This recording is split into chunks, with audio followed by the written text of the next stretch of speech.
Some would say there's an inattention by the city in some neighborhoods which has affected feelings of security. How would you change the city's approach for neighborhood safety? It's critical that every neighborhood is safe in our city. Every family, every child deserves to live in a safe neighborhood.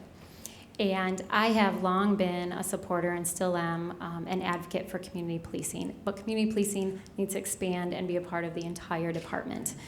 We have a new chief, I know many of you know that, and he too is really committed to community policing. And the essence of community policing is it's about building relationships, it's about building trust. And in many communities that doesn't exist right now. So we have got to address that. We have got to build relationships. And we're starting to do that. It's a process, it doesn't happen overnight.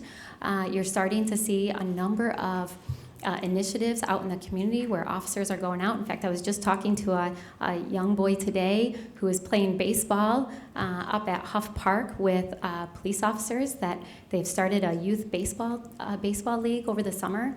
And it's more things like that that we have to do. Thank you, Ms. Bliss. Mr. George. There was money allocated for more police officers, and some of those police officers were never hired. So that's something we could look into. I did go to the Strong Neighborhoods meeting, and the police chief and his 4 captains, the city is divided into quadrants, they all gave presentations. The captains indicated with charts and graphs that crime is actually decreasing. They also indicated that they work very closely with neighborhood associations. So I think that type of action builds strength in the neighborhoods and the police, and I think they're doing the best they can with what they have. Reverend Dean. One of the things that we started when I was on the city commission was community policing. That there is that contact, that there is that hands-on. But piggybacking on what Mr. George just said, we have to ensure that we have adequate staffing.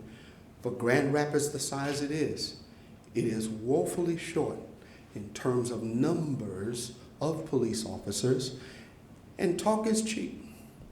The rubber must meet the road. We know what the problems are.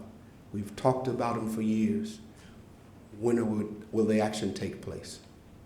With you electing me, the action will take place on day one, not just talk. And I'm not doing this for a career move. And all I've told persons is that I'm just looking at 4 years. I'm not trying to make it a career. Just give me 4 years and see if we do not have the delivered results. Reverend Dean, thank you. The next question, rebuttal. Just to set the record straight, back in 2009, we did cut police officers because we were facing millions of dollars in deficits that we had to solve for because the city has to balance their budget every year. It's law.